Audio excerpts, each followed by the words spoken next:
The Dragon and the Phoenix, the complex tributary relationship between China and the kingdoms of Southeast Asia.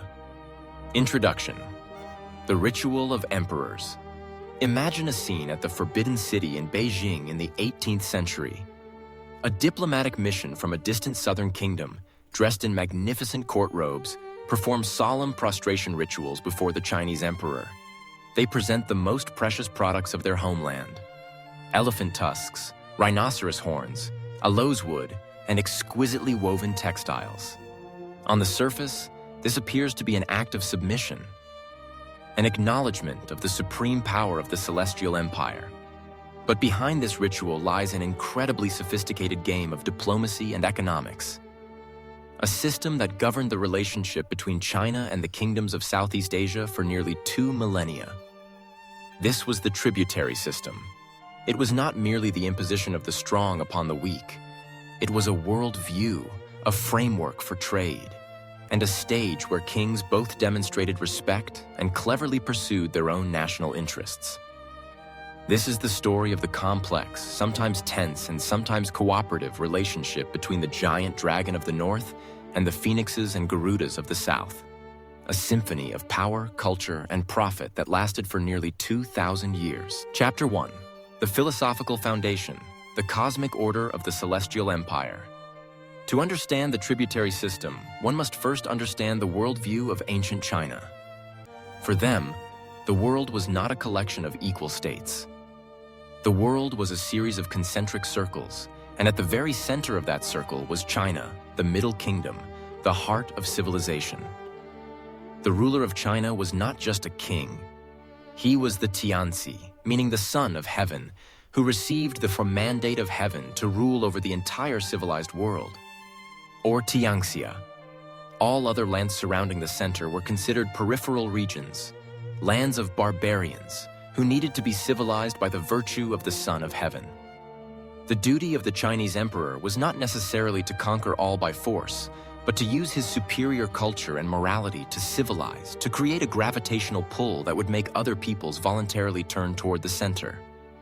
The tributary system was the external expression of this worldview. The act of a foreign king sending an envoy to present tribute was not just a diplomatic act.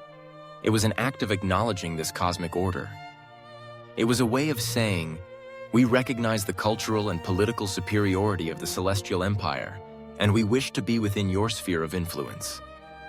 Accepting this view, at least formally, was the prerequisite for establishing any relationship with China. Chapter 2. The Tributary Gambit. Ritual, Commerce, and Soft Power. If it were merely an act of subjugation, this system could not have lasted for so long. Its secret lies in the fact that it brought enormous benefits to both sides, turning a political ritual into an extremely profitable commercial mechanism. For the Chinese emperor, receiving tribute from many nations was an affirmation of his authority and his mandate of heaven. It showed that the emperor's virtue had spread in all 4 directions, and the stability of the empire was secure. It was a great victory in terms of politics and ideology. For the kingdoms of Southeast Asia, the benefits were far more practical. Return gifts. After receiving the tribute, the Chinese emperor would bestow return gifts that were often of far greater material value than the tribute itself. These were silks, brocades, porcelain, and money. In essence, this was a subsidized form of trade. Trade privileges. Most importantly, paying tribute granted that kingdom a license to trade freely at the bustling seaports of China. This was the biggest prize. China was the largest and wealthiest market in the world at the time. Gaining access to this market meant economic prosperity. Political recognition. When a new king ascended the throne in Đại Việt or Siam, receiving an imperial seal and a patent of investiture from the Chinese emperor was a form of international recognition that helped to legitimize and strengthen that king's power against domestic rivals and neighboring states. The tributary system, therefore, was a sophisticated gambit. The kings of Southeast Asia skillfully accepted a small nominal loss of status in exchange for enormous economic and political gains.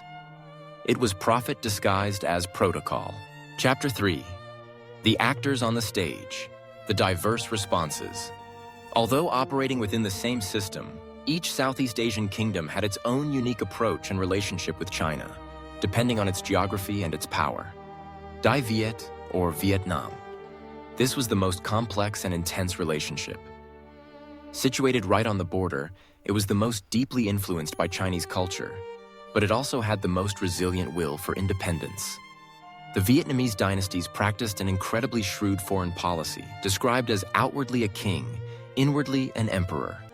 When dealing with the North, they accepted the title of king and regularly sent tribute to maintain peace and trade. But within their own country, their rulers still referred to themselves as emperors, ruling a sovereign nation. They adopted the Confucian model from China to build an effective state apparatus, but were also ready to take up arms in brutal wars of defense against any invasion from the north. Maritime empires like Srivijaya and Malacca. For these naval empires, the tributary relationship was almost purely commercial. They were too far away to be threatened militarily by China.